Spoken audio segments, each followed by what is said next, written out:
All right, everyone. Hope you are doing well. Welcome back to the second episode now of the Brawn Brain podcast. Obviously, myself, Kev Gomez, here with my friend Ben Stanners. As promised last time, this is obviously the first installment of our kind of education series. We're going to be kicking things off with a look into the fundamentals of training. Obviously, a couple of disclaimers to get out of the way first. Number one, we are not medical professionals, so just consider this training advice. And then number two, obviously, this is more so a bodybuilding kind of related podcast. So obviously the focus here is going to be on training for hypertrophy. So if you're looking to kind of maximize muscle building, then this is kind of where you want to be. If you're wanting to kind of consider some stuff about your training. If you're kind of more interested in powerlifting and other strength sports, then by all means follow the podcast anyway and subscribe and share and stuff, because we do have some cool plans for guests that we want to get on in the future to kind of teach you more about that. But for the time being, by all means stay and listen anyway. That'd be really cool. And we've had some good response so far, so thank you for that. But this is mainly kind of looking at training for the purposes of bodybuilding and maximizing muscle gain. I think a good kind of segue into things right off the bat is therefore the idea that there are kind of different outcomes and adaptations that we can kind of seek from our training. So Ben, perhaps you want to kind of get started on the ideas of outcome and adaptation and stimuli from our training. Yeah, of course. So first of all, I just want to say that hypertrophy work is actually useful for powerlifters. So yes, do stick around because you will get something from this. I can promise you that. So there's multiple different reasons why you might want to train. There's multiple different outcomes and adaptations you can achieve from your training. It all depends on what you do with your training. It's that, as we referred to in that first Fitbit episode, it is specificity. What are you trying to achieve? How do you get there? So obviously, when it comes to training, you could train for power, you could train for strength, you could train for hypertrophy, you could train for conditioning, you could train for endurance, you could train for a specific sport.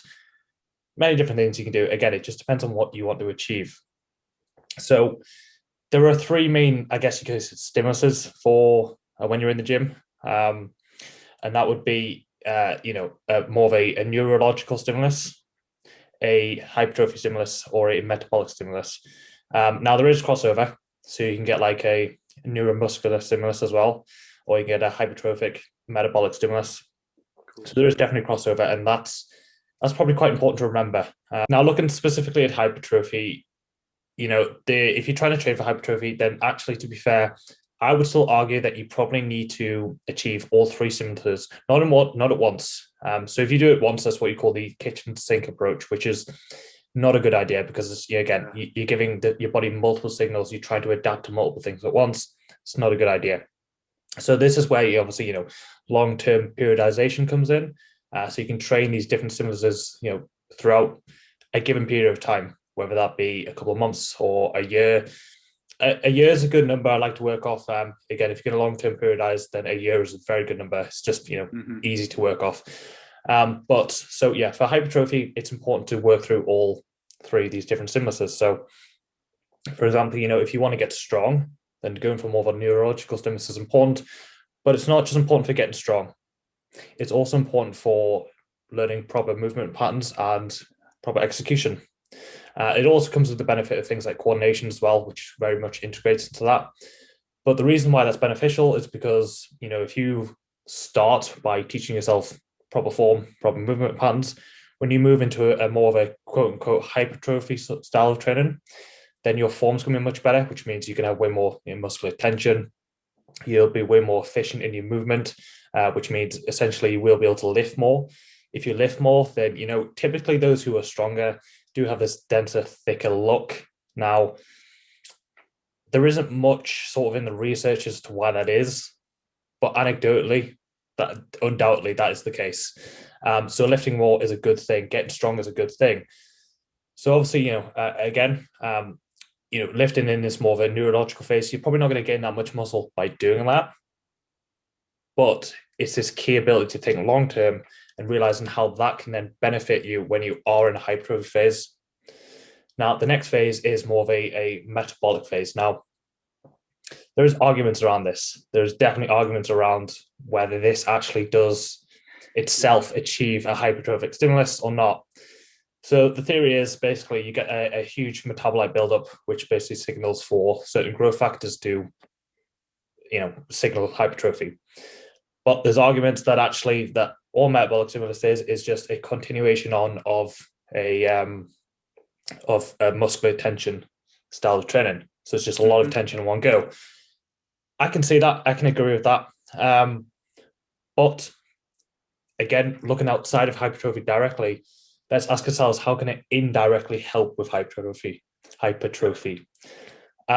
So again, realistically, looking at specificity and training variables and outcomes, metabolic work is really going to help with conditioning. If you have better conditioning, you can essentially go for longer and for harder. So what's that going to mean? It's going to mean the effort and intensity can both be higher, which is going to result in better muscle gain. So again, there's these direct and indirect, I guess you could say, mechanisms to hypertrophy. And that's why it's important to actually train these different stimuli. Again, not all at once, but in a periodized way.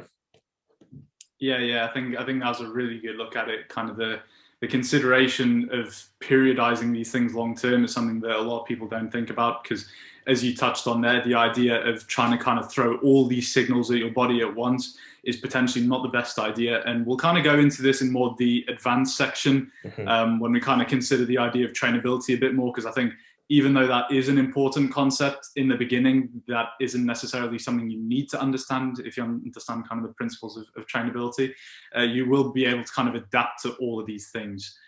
So for now, it's probably just worth kind of looking at what these stimuli are, and perhaps only later on you need to understand why it's perhaps not the best idea to mix them. But as you rightly touched on there, we can kind of look at, even though perhaps some of these other outcomes aren't directly contributing to hypertrophy, particularly kind of looking at the metabolic side of things, where there is a lot of kind of debate. I know Chris Beardsley on Instagram's kind of touched on a few of these ideas, but the idea of kind of if metabolic work is just kind of allowing you to kind of reap the benefits of those metabolic adaptations, and if that is indirectly kind of having a better impact on your ability to kind of train for hypertrophy, and kind of the impact of working on these different outcomes can have on the different phases of your training as you periodize them. Even if we look at things like, if we consider like how these kind of adaptations occur, if we look at things like uptake of nutrients, and kind of how metabolic work, and how we utilize glucose and stuff. If people want to kind of go really read into this, it'll make sense why this all works in the way it does. But the key kind of point to take away from this, kind of summing up everything that was said there, is that we have different training outcomes. We can, periodize these to at the very least, indirectly contribute to hypertrophy. So it is worth having all of these in your training, even if it's not at the same time. Again, going back to kind of your idea of kind of getting stronger and perhaps kind of more neuromuscular kind of adaptations, even though perhaps the look you touched on being kind of more dense and grainy on those who are stronger, to a degree, obviously the literature just supports the idea of mechanical tension being a driver of hypertrophy, which we'll get into in a moment. And therefore we can kind of interpret that just based on those ideas in the research, those who are stronger are generally going to have more muscle from that point of view. So I guess that kind of can segue nicely into, therefore, what are we actually doing to kind of stimulate hypertrophy as an outcome from our training, and what is actually, what is going to cause hypertrophy. So I think this is probably a good chance to get into kind of the three mechanisms, and if those three mechanisms are actually three mechanisms. So don't know if you want to get started on that, or okay, so yes, there are supposedly three mechanisms, which Brad Schoenfeld has wrote a good paper on. I think that's what really kind of popularized that theory. However, the reason why Kev says, if there really are three mechanisms, well, basically three mechanisms are muscle damage, mechanical tension, and a metabolic basically metabolite buildup. Mm-hmm. But there's the argument that actually they're all the same thing, in the sense that muscle damage just comes from a lot of mechanical tension, and a metabolite buildup comes from a lot of mechanical tension. Yeah. So the question really is there really three mechanisms of hypertrophy, or is it just the same thing being achieved in a slightly different way?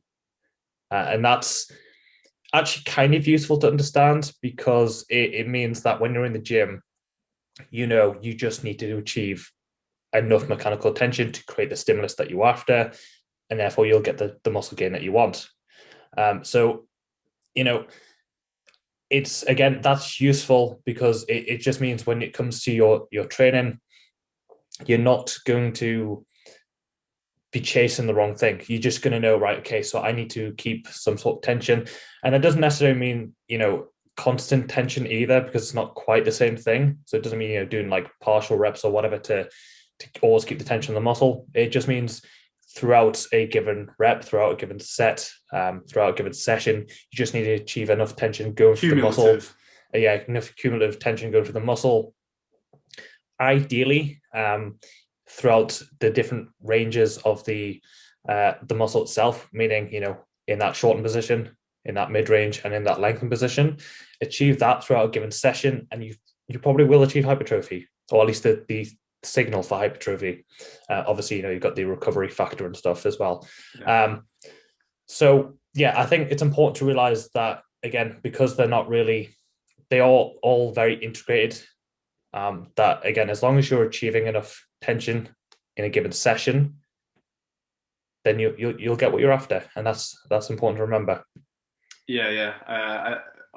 Kind of by the looks of the way the current body of literature is going, it does seem evident at this point that the key driver of hypertrophy is mechanical tension. So not even volume. Kind of, yeah, well, we'll get to that, and kind of we could obviously the idea that more tension is better is one thing that will kind of come into the whole volume debate, because we understand that therefore if more mechanical tension is going to equal more hypertrophy, then that will bring us into the realms of, is more volume more tension, and kind of some of the little caveats that we'll get to in training programming. Because I think that I think that kind of brings a good way to sum up training is train hard, get strong, and then be able to recover to facilitate repeating all of that consistently to, over time, consistently stimulate hypertrophy to the point where you get, a lot of muscle on your physique.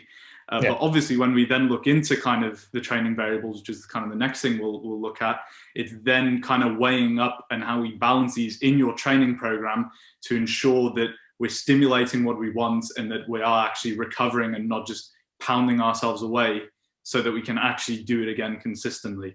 But with that being said, obviously kind of as mentioned, then we can already consider kind of mechanical tension being one of the more important aspects of our training, which will come in handy when later on we talk about progressive overload, but also can again get us thinking about those ideas of metabolic stress and muscle damage also being potentially, more, maybe a little more contributing than directly contributing as something like mechanical tension. But that then also kind of links back into the idea of different outcomes and potentially kind of more metabolic and neuromuscular work. So hopefully that kind of starts piecing together why this is all a bit of a puzzle to be figured out. And even though we'll go more in depth on kind of then, again, kind of the idea of trainability and stimuli in the advanced section, this kind of gives a broader idea of what we're looking for in regards to training for hypertrophy. So I think with kind of the basics of outcomes and stimuli out the way and how we're actually going to train for hypertrophy, perhaps you now want to kind of start on the ideas of different variables we can control in our training. So things like, what is volume, what is intensity, what is frequency. So I don't know if you want to start on that, or if I should just keep going. Yeah. So volume is an interesting one, because you could argue there's different variations of volume. So volume, you could say, is the total number of sets in a given training session, or you could say it's the total number of sets across a week. You could say volume is, you could even say volume is the rep range you're going for, because obviously a 20 rep range is higher volume than a 5 rep range. So volume is an interesting one, but the best way to look at volume is just the total cumulative volume, so everything added together. Again, that still can change a little bit when you look at it across a session versus a week. So this is where, like, programming, you might have like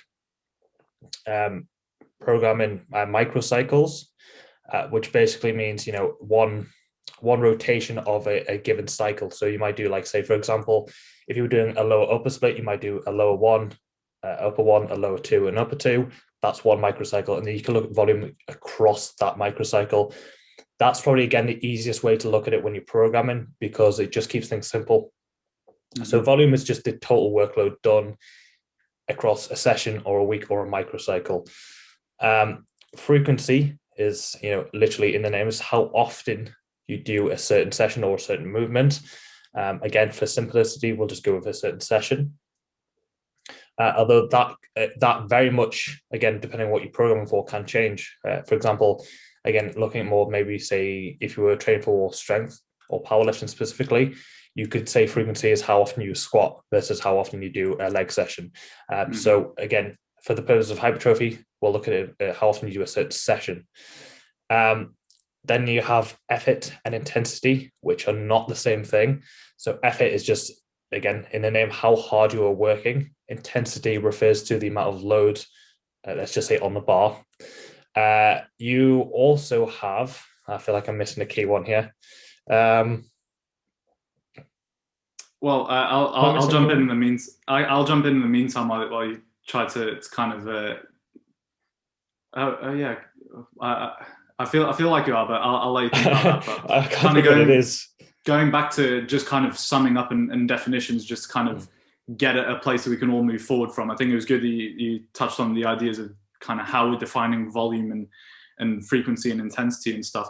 I think for kind of hypertrophy purposes, I think volume, we can kind of, especially for the way that we'll probably kind of end up talking about it in regards to programming, we can probably just basically look at it more as kind of the number of sets more than anything else. Because as you mentioned, even though rep ranges obviously contribute to volume and the intensities that we work at, if someone can like bench 100 kilos for 10 reps, even though that on paper in terms of the amount of work done is obviously going to be more than like 110 for 6 reps, yeah. My argument's then going to be that if those sets are taken to kind of similar effort levels, that in terms of kind of the stimulus that we're getting from the volume, it's going to be pretty similar. So I think from kind of a fatigue management and stuff point of view that we'll kind of move on to, I think volume we can probably kind of look at as more so the number of sets more than anything else, if you'd agree with that. Yeah, and again, that's actually important to remember, because when it comes to programming, if you knew that the minimum volume you needed to achieve a stimulus was, say, 5 sets for a given muscle, or let's say 6, actually, because that makes it easier, and it means you could do 3 sets in one session and 3 sets in another session within a microcycle. So that's why that's really important to remember. But again, this is why it also just refers to total workload done. But again, this is how these different variables do affect it, because, as you rightly said, to achieve that stimulus, you could do loads of volume, but if you're not going anywhere near failure, then you're probably not. It's just junk volume, and that's also important to remember, because that is still technically work done.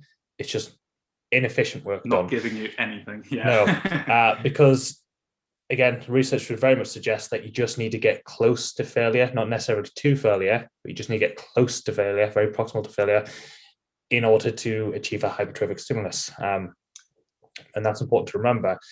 So I still can't remember if there was another variable I was thinking about. Maybe there isn't.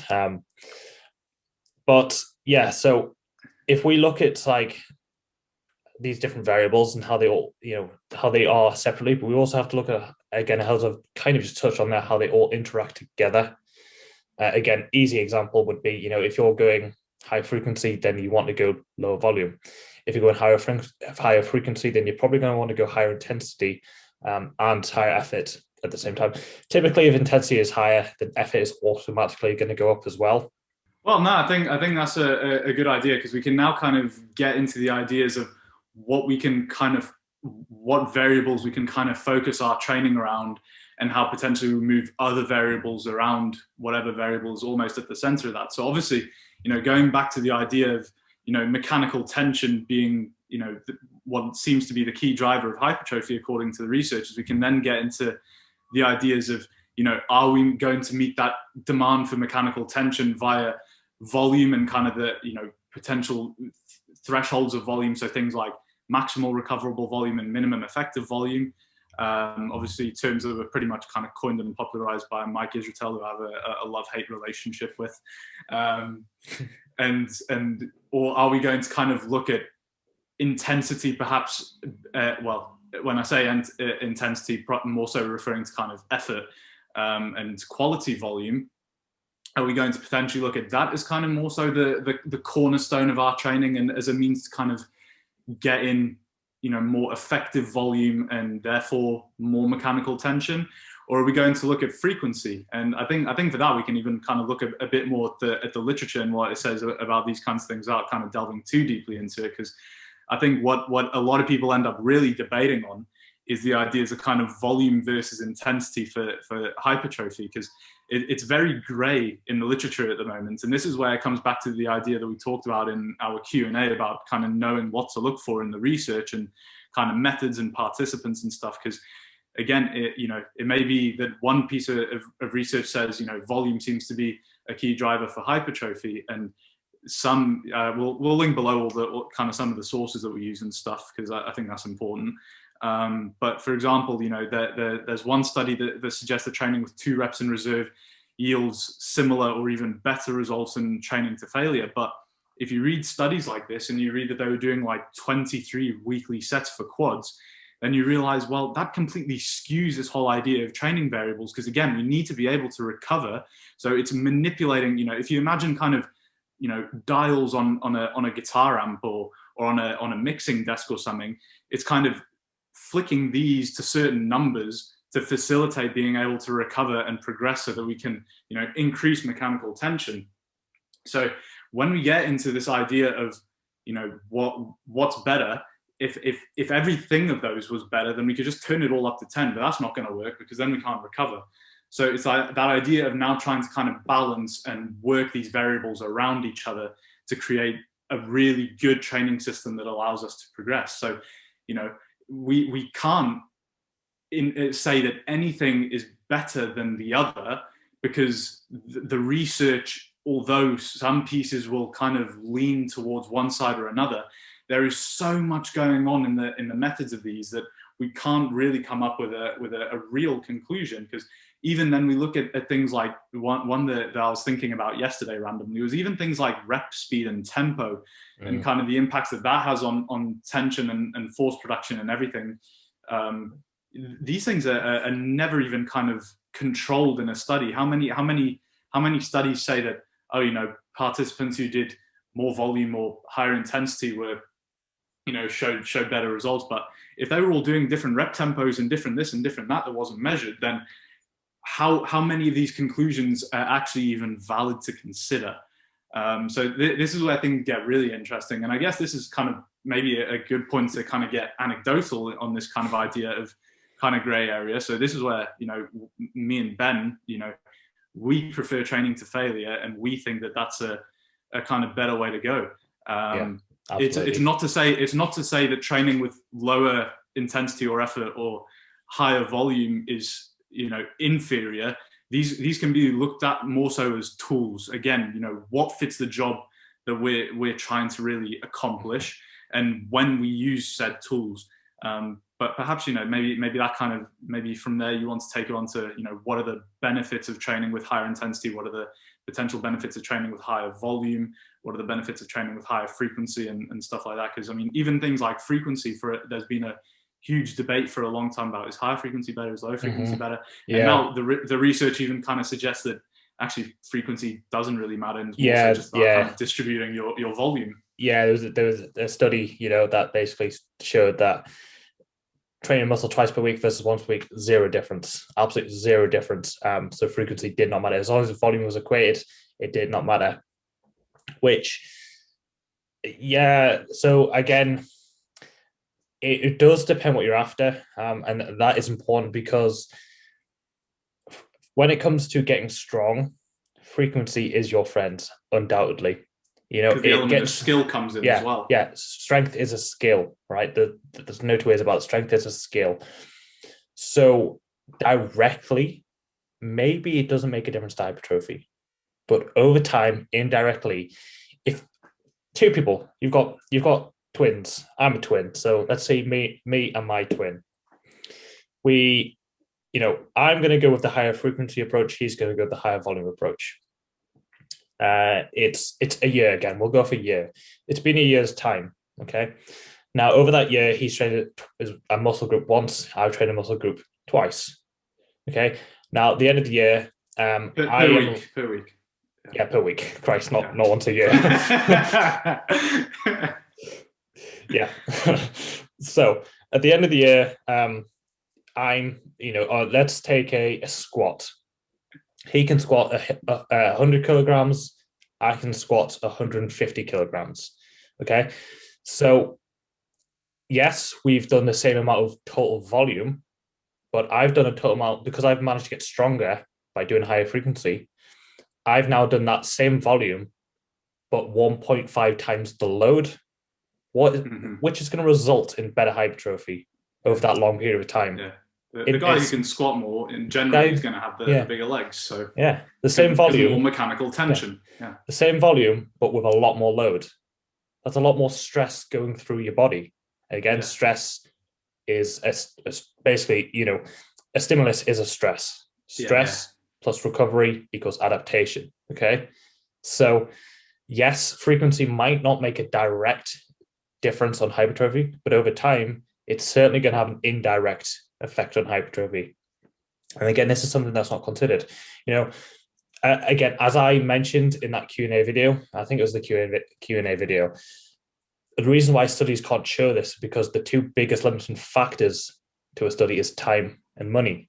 So there's no way they could do at least some sort of controlled study over a year. They might be able to do like a long-term cohort study, but they can't control the confounding variables. So again, it wouldn't be that useful.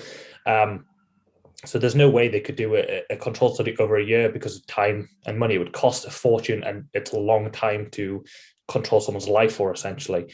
You wouldn't find that in the literature, but just use your common sense. And again, anecdotally speaking, the person who's lifting more for the same volume is going to have better hypertrophic response.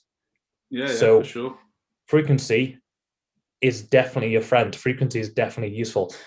Now, caveat is that, if you're going to do that, it's going to require you to have to train harder, so more effort and a higher intensity as well. For the reason that being, there is still a minimum volume you want to achieve in a given session. I was waiting to get to this, yeah. So if you're not achieving that minimum volume, then you're not going to achieve anything. So that is really, really important to keep in mind. So because of that, effort and intensity has to go up, but you have to learn how to train hard first, maybe before you go into this higher frequency system, because if you can't train hard, if you can't take it there, so to speak, you're not going to get anything out of it. So this is where we can now refer back to the different training stimuluses.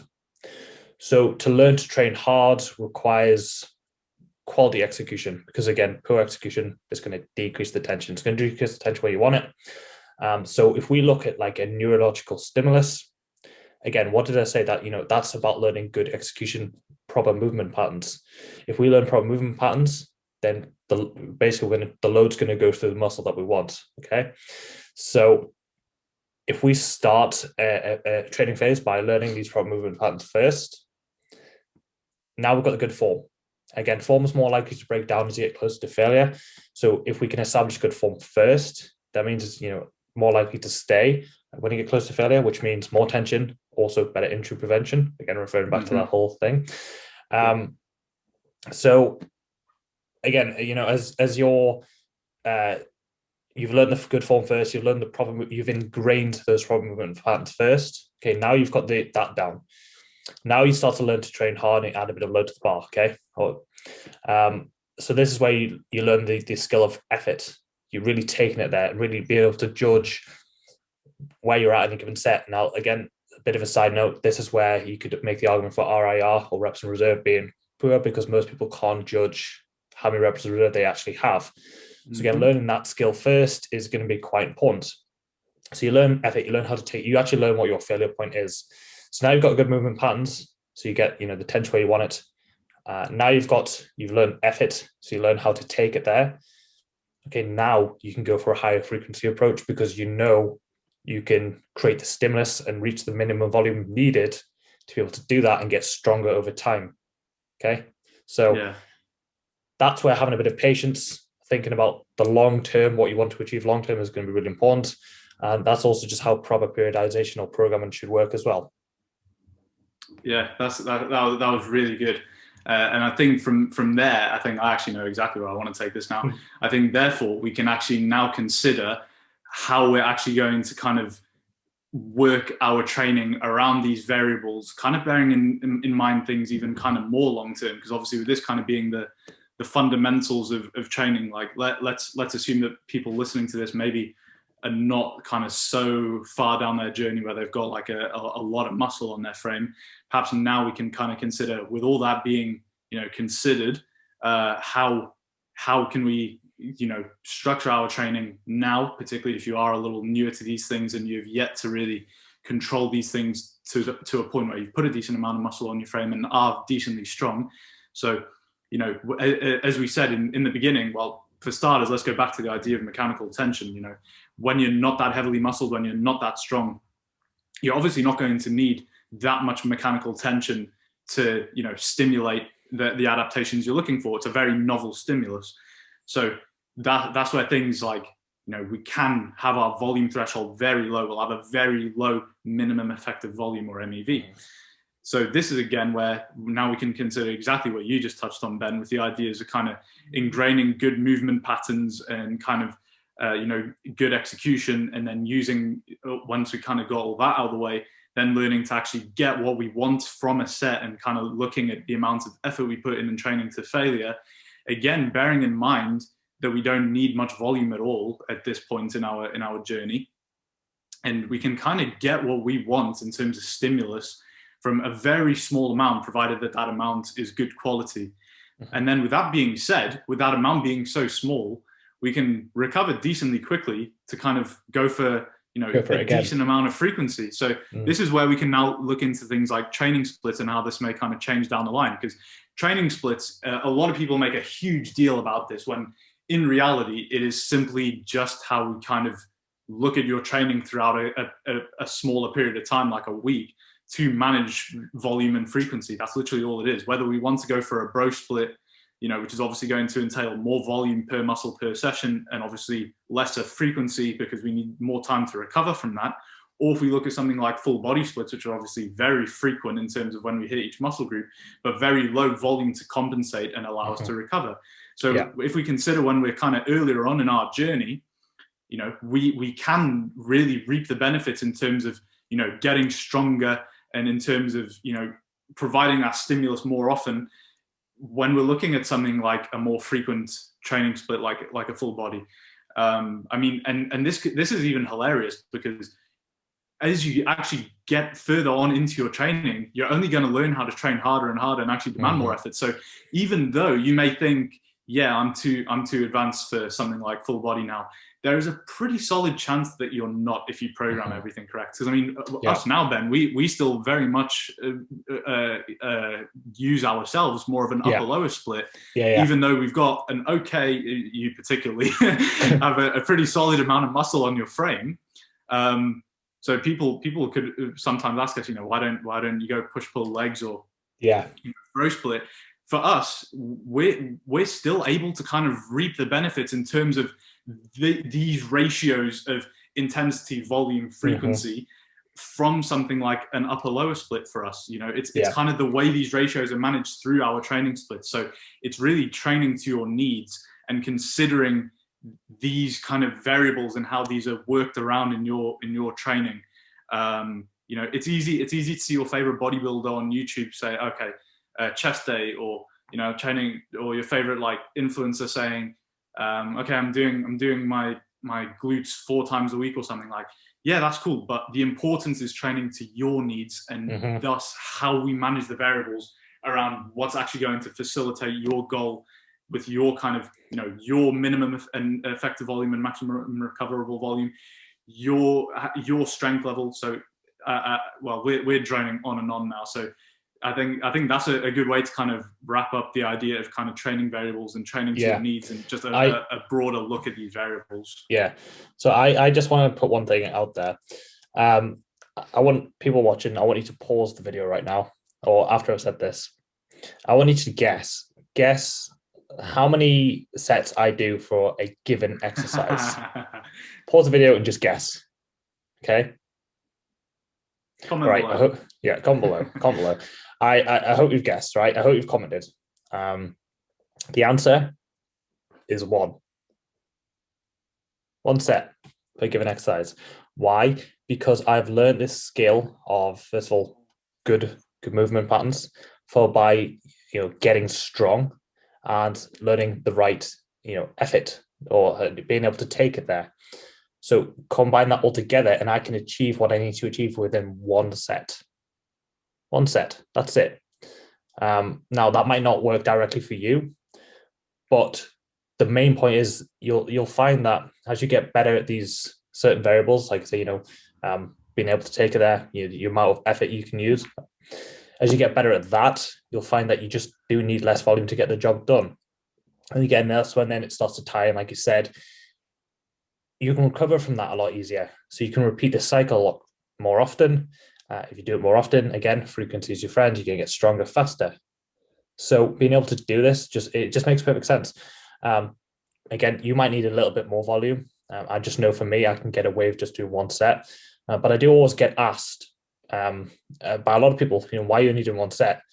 And I tell them it's because I can achieve what I need to achieve in 1 set. And they're like, oh, can I do that? And I'm like, well, I kind of, you know, I've seen you train, you know, you don't even go close to where you need to go to be able to do 1 set. It's no wonder you have to do like 5 sets for a given exercise and like 10 different exercises in 1 session.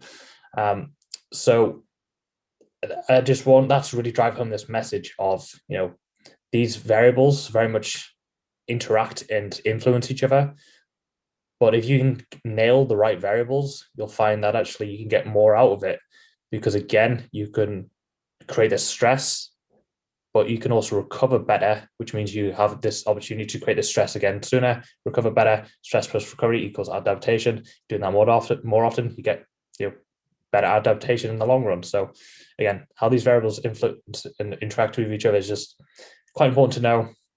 But the main thing is you've got to learn to train hard. You've just got to learn to train hard. Yeah.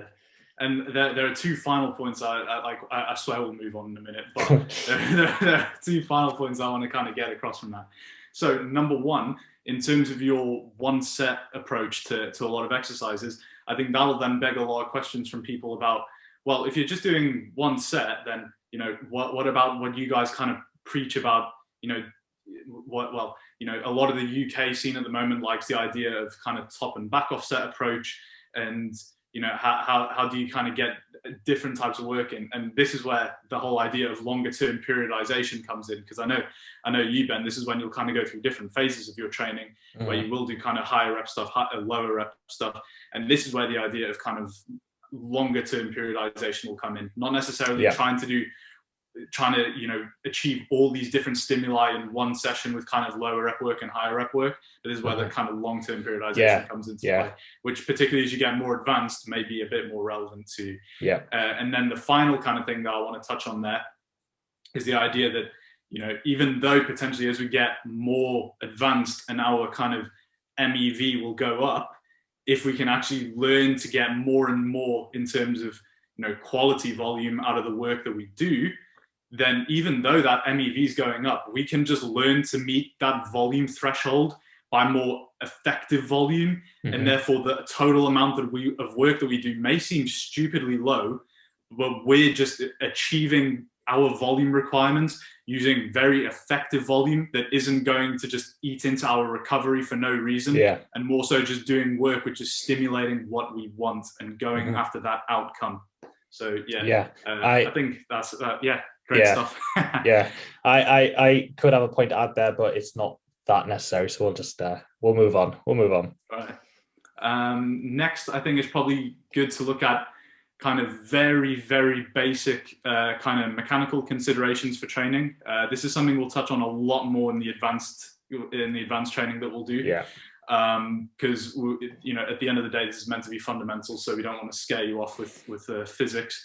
But physics is a very important component to training, especially when it comes to hypertrophy, because it links very much into that idea of mechanical tension and the demands that we're placing on certain muscles. So this is where the idea of exercise selection comes in. And obviously, again, not looking at things from more of a powerlifting point of view, but from a bodybuilding point of view, we don't have kind of really any restrictions on what exercises we can do to achieve this outcome, because we're not after kind of sport specific exercises like something like powerlifting or strongman. So this is where the idea of mechanics comes into play very importantly, because if we're looking at something that I think the squat's a very easy example to go after. Can squats build big legs? Yes, 100%. If you again, mechanical tension, if we're squatting 100 kilos and then time down the line we're squatting 200 kilos, yes, that's more mechanical tension on those muscle groups, we're going to have bigger legs. But with that being said, are there mechanical considerations to be made, especially again from kind of learning movement patterns and kind of exercises which may impact that, and then kind of the idea of mechanical different positions potentially placing tension on different muscle groups just kind of according to basic physics. So this is where we can look at things like, is it worth programming something like a hack squat as opposed to a barbell back squat, and kind of the ideas of moment arms to the knee and stuff. So I don't know if you perhaps just want to kind of mention something kind of briefly without going too in depth on biomechanics. There's something I really want to mention. Go for it. So the first thing you need to understand is there's something that influences all training. Doesn't matter who you are, doesn't matter how you train, it influences all training. It's influencing me right now, it's influencing Kev right now. It's called gravity, right? Gravity. Okay, that's what creates the load. It's gravity. That's the force that's acting upon you. Okay, so gravity works this way, works down. Okay, that very important to remember. Very important to remember. This is the basics. This really is the basics. Because gravity works down, it means whatever directly is opposing that is going to be doing the work. So whatever is going this way, up, whatever is on top, you could say. So this is where you get into the gym and you see some horrendous exercises. Take this exercise where you've got a dumbbell and you're going out like this. You're trying to train your rotator cuff, right? You're trying to warm it up. So rotator cuff goes this way, back and forth this way, right? That's what you're trying to do with this rotation around like this, okay? Yeah. The gravity is going this way. So how is this directly opposing gravity? It's not. But what is directly opposing gravity is your bicep holding it like this and your shoulder or your front delt. It's not your rotator cuff. So that's just an example. But that's so clear. It needs to be said straight away is that gravity is what is directly influencing your training. Yeah. And it goes down. So you need to directly oppose that force. That's the most basic fundamental thing you need to understand before anything else. 100%. And that should influence your exercise selection based on that knowledge. The difference between an incline and a flat bench press, to bias the upper chest. If the upper chest is not what's directly opposing the gravity, then you're not going to be training upper chest, or you're not going to be biasing upper chest. Of course, the result is going to be a little bit because it's still part of the chest. But you're not going to be biasing the chest. So by creating this incline, you now, rather than your lower chest being on top, you're now creating this upper chest being on top. So that's what's directly opposing. So again, just small little things to consider.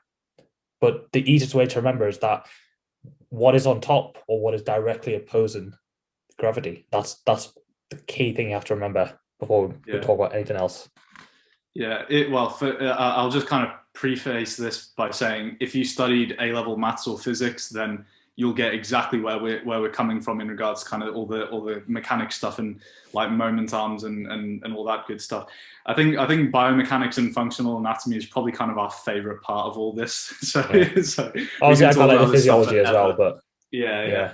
But we this is stuff we can talk about for hours. So again, this is stuff we'll touch more so on in the advanced segment, and who knows, maybe even in the future we'll do like a whole episode on biomechanics and stuff, because I think that's stuff we can really kind of get into nice and deep. But for now, the main kind of point is exercise selection is hugely dependent on mechanics, and obviously exercise selection is going to play a huge role in kind of the outcome of your training. So again, consider, you know, the idea of directions of force, consider things like moment arms, consider how that applies obviously with the anatomical considerations of your body, you know, whether we're considering, you know, where the force is coming from in relation to kind of like booty band exercises and stuff like that. Or as Ben rightly mentioned, when we're considering kind of different portions of the pec and where the resistance is coming from in relation to kind of, you know, the anatomy of the pec. So we won't go too deep into this, but it is worth kind of just getting out of the way. Please consider mechanics. Let this be reflected in your exercise selection, because we don't have to do any exercise for hypertrophy. You know, there are no must-do exercises. So, you know, we can consider these kind of wider topics. This isn't to say that the basics aren't good. This isn't trying to reinvent the wheel. This is simply saying, how can we make a few things a little better? You know, training enjoyment is still a huge part of it. I still squat, even though it might not necessarily be the most optimal movement for quad development. So this is where we kind of get into the idea of balancing these certain variables and considerations. Yeah. And, you know, exercise, again, let's not go too deep into it, but exercise selection is actually also going to be influenced, not just by, you know, the mechanics, but also what you're trying to achieve. So again, this actually refers back to the different stimuluses. So your exercise selection could very much be influenced again by, are you trying to achieve a neurological stimulus, a hypertrophy stimulus, or metabolic stimulus? Again, for example, like a metabolic stimulus, let's take the hamstrings, for example. You might want to train achieve a metabolic stimulus, and so you might want to create a superset, which basically, again, how you program that superset could depend on a couple of different things, but basically the idea is just to create a lot of tension to achieve that metabolic stimulus. So you might want to go from, say, a lying hamstring curl to a seated hamstring curl, and that's what you've chosen, that exercise selection, because of what you're trying to achieve. That was why you've chosen it. And again, that's really, really simple. Hopefully that's a really simple way of putting it. It's literally, you've chosen to go from a lying to a seated because you want to achieve a lot of tension in one go. Obviously, once you've failed in the lying, you still got a bit of strength length. You've still got a bit of strength length left in that length position. So you're going to go to a seated. So you can you can still, you know, fatigue where it's still not fatigued, essentially. And that's why you've chosen that exercise selection. So there is I think one really key thing to take away from all of this is how there's no one factor that decides everything. It is a multitude of factors, how they all work separately, but also how they work together. And that's sort of how influences your program as a whole, but then also your exercise selection. And then obviously, you know, the variables, as we said, like, you know, volume, frequency, and et cetera, et cetera. So there is a lot to consider, but again, if you just really take a step back and mostly just ask yourself what you're trying to achieve, that's when you can start to go, okay, to get there, I need to consider this, I need to consider that, I need to consider this as well. And then that's how I get there. And again, this is just referring back to the whole specificity of training and the SAID principle. So again, I hope this all really ties in together so you can start to understand how to build your own program and how to build your own training session as well. Yeah, no, good stuff. I think that kind of covers a good chunk of everything that we've kind of talked about so far. So I think with us already kind of running on, I think around 50 minutes now, I think that leaves us time for maybe one more little thing. And I think this is a good one to wrap things up on, because this is now really, with all those things kind of being considered now, this is what we really want to be focusing on in our training, and what we are actually trying to use all of the variables mentioned to kind of achieve for hypertrophy. So what we are looking to achieve by manipulating our volume, our intensity, our frequency, by choosing more appropriate exercises, is progressive overload. And this is what lies at the core of our training for hypertrophy, because again, going back to the idea of mechanisms of hypertrophy, mechanical tension is key, and therefore we understand that more mechanical tension will lead to more hypertrophy, and the best way to do that is obviously progressive overload to achieve more mechanical tension. But this is where things get a little interesting, because it's not quite as simple as more load on the bar and more reps. There are perhaps it's worth kind of quickly disclaiming what progressive overload isn't, and then instead talking about the different avenues that we can progress our training to facilitate progressive overload. Yeah, so I really want to say that progressive overload is the training version of psycho, of carries in, carries out, or energy balancing nutrition.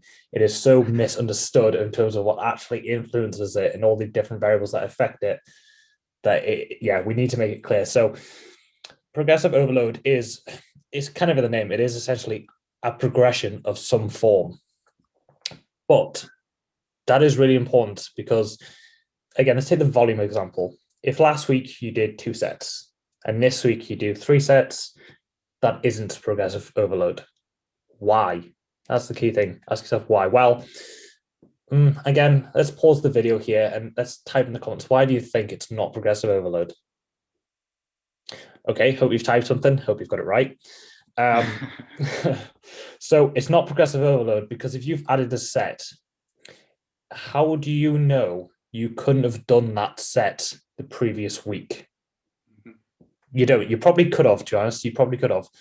So adding a set isn't progressive overload because you probably could have done that. You haven't done something new. You probably you could have done that. So you've already got the adaptation you need to be able to do that set. You just didn't do it last week.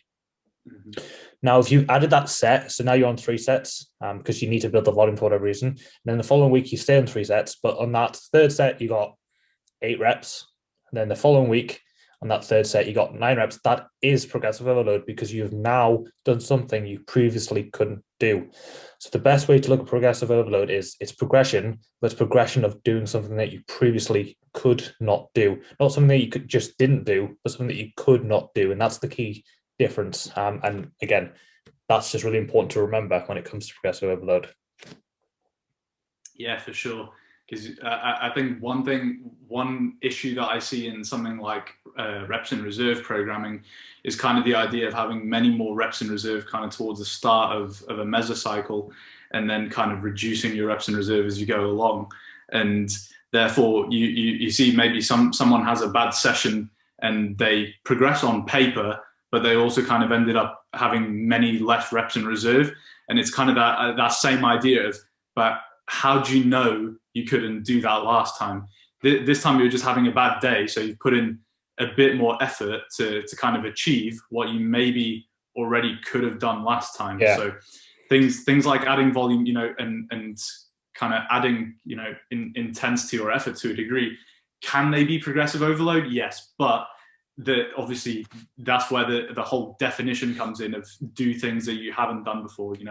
If be adding weight that you haven't done before, be adding those reps that you couldn't add last week. And this is another reason why I think training to failure for hypertrophy is a good way to go, because it gives you a much more accurate representation of what you're actually capable of. So the progression is just much more easily measurable. But there are actually other ways that we consider kind of progressing our training kind of beyond just adding load and reps to the bar, because there are, again, going back to the idea of perhaps more kind of metabolic or neuromuscular stimuli, there are other adaptations that we can kind of seek from doing things that we haven't done before. Yeah.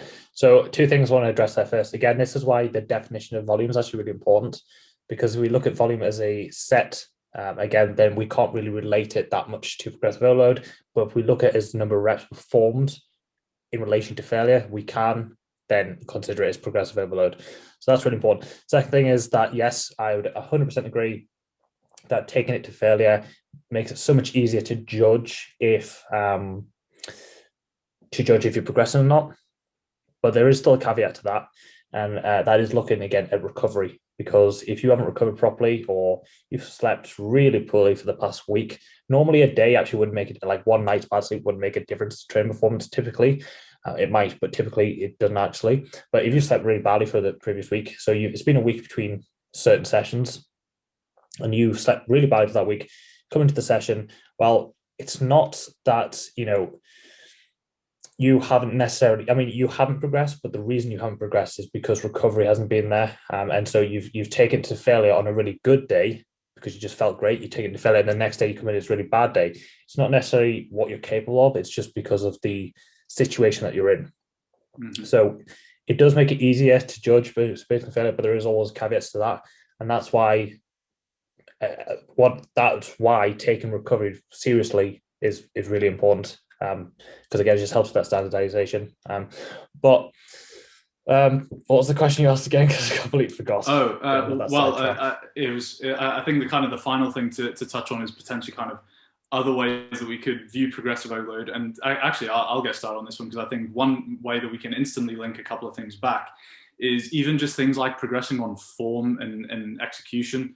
Because going back to firstly the idea of mechanics.